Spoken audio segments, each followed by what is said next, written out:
Ito ang kinatatakutan ng Bisayang manok kasi ito ay tanglad. Dito, sa atin, hiningi. Pero sa Maynila, Cebu, at marami pang bayan o syudad, ito'y mahal. At ito ay pira. Kaya nga maraming nagsasabi sa akin, ang hirap daw doon sa syudad. Alam ko maraming taga-cities na nanood sa atin. Totoo yun. Bakit? Kasi lahat doon binibili pero dito hiningi. So, I want you to see how to plant this. Pinakasimplest na paraan ng pagtatanim ng tanglad. So, siguroon natin may gamot. Diyan lang yan. Kasi marami naman tayong ganito dito sa farm. At itong tanglad na to, hindi po ito ordinaryo na tanglad. It came from other country. Kasi may pare ditong nagtanim noon, si Father Tarsoliano, kasama ni Father Rioms Umamali ng Daguhoy, Bohol. Nagtanim sila dito, kaya mayroon tayong na-preserve. Ito yung avocado ha, namumunga na to, padandahan. So, mayroon naman dyan, tanim natin, ang daming umigas or sum.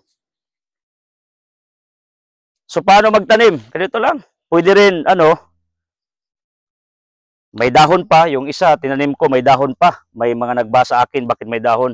Ang importante, natanim sa lupa. Kahit walang dahon ganito, pag hindi natanim, wala rin kwenta. Pero nabubuhay talaga ito, kahit man nakahiga lang dyan, ang dali itong mabuhay.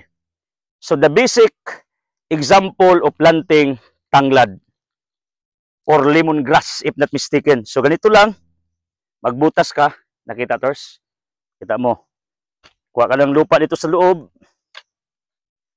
At saka, dito rin, kasi linya ito eh.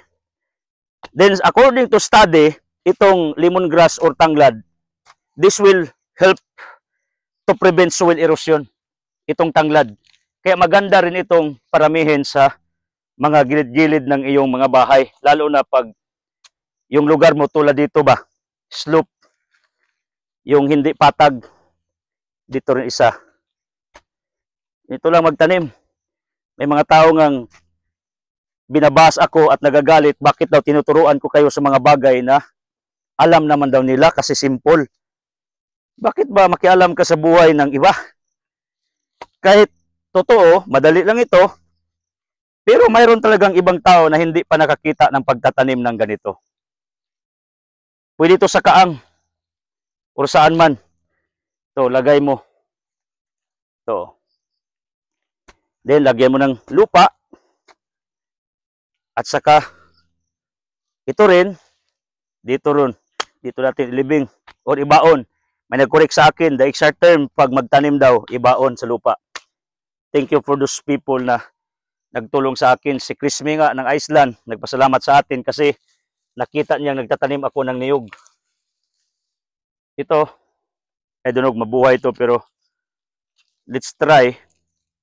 Kasi ang dali lang talagang mabuhay ng tanglad talaga. Ito, tinanim ko. Kasi ako, hilig ako sa proof and evidence. Hindi pwedeng pulo lang laway o salita. Sabihin nyo naman, mali yung pagtanim ng kamuti ko. Ang daming kamuti namin dito. Mali daw ang pagtanim ko ng kawayan. Marami kaming kawayan. Sasabihin naman nila, mali yung pagtanim ko ng tanglad. Marami akong tanglad. Sabihin naman ninyo, mali yung pagtanim ko ng niyog. Dami ko ng niyog. So, what's the logic of disagreeing about what I have done here? What's the logic? Kasi, sinasabi ko, tinuturo ko kasi experience ko yun. Ibali, ginagawa ko yun. Hindi yung nagsasabi ako ng kahit ano pero wala kayong nakitang ebidensya na mayroon akong tanim. That's another story. So yun ang ibig kong sabihin. Gusto talaga ako ng proof. Sabihin mo, Lord, I love you. Pero sabi ng Panginoon, give me proofs that you really love me. Pakikinig mo sa akin, tandaan niyo, is one of the manifestations that you love God. Kasi pag mamatay tayong lahat, tandaan niyo, walang ibang gagawin natin sa ikalawang buhay, makinig lang sa boses ng Panginoon at nagdadasal talaga 24/7.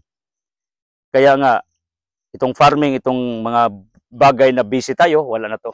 Dalawa lang, nagdasal at nakikinig.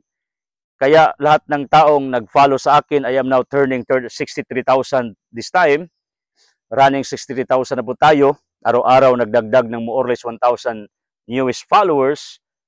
Alam nyo, lahat kayo, pinadala ng Diyos upang itrain. Paano ang training? Makinig sa kanyang turo at saka gituruan kayo na magdasal. Kaya nga, kung sabihin mo sa Panginoon, mahal mo siya, wala kang ginawa, hindi maniwalang Panginoon. Babae nga, sabihin mong mahal mo, pero wala kang ginawa, hindi po ka panipaniwala. You have no credibility to speak like that. In other words, pag magturo ko sa inyo, pero wala kayo nakitang proofs dito or mga tanim, wala rin. Hindi kayo maniniwala and I have no honor to speak all these things. Pero, pinakita ko na sa inyo, itong simplest way of planting tanglad. Kahit alam nyo, binabalik ko lang sa sangkatauhan upang kayo ay may ideya, baka naman one day magtanim rin kayo, bawas-bawas ng budget. Kasi pag may tanim kayo, dalawa, you can produce money and you can't spend your money. Gets mo? Pag mayroon kang tanglad, hindi ka na bibili. So, nakat yung budget mo. Kaysa wala ka, bibili ka. Or else, pag may marami kang tanglad, you can convert that into money. Itong papaya, pag gusto mong kumain, hindi ka bibili, so you can spend your money. Pero, pag marami ng bunga ng papaya mo, you can sell it to earn money. Vice versa yun.